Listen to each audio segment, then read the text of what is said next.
adding nice devices for gates or garage doors. You can pair code with all nice automations for gates and garage doors using the My Nice Welcome app. To do this, you must be within radio range of the transmitter controlling the automation you want to add. Take the smartphone and the transmitter controlling the automation. Open the My Nice Welcome app. Go to the Settings menu. Select the home registered previously. Select the core accessory connected previously. Select Add Device. Select the type of device you want to add. Press New Automation. Enter the name to be used for the new automation. Garage door. Press Save.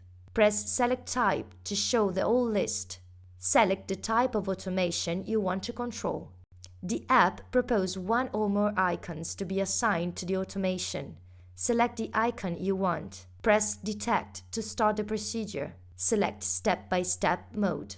Take the transmitter associated with the automation. Press the remote control key associated with the automation to start the association procedure. Press again. Association underway. Key detected correctly. Try a test action to make sure the operation has been successful. When the key detection procedure is over, press Next to save. The automation has been added correctly. To activate the automation from your smartphone, select System Home. Here you will find the details saved with the keys for remote activation.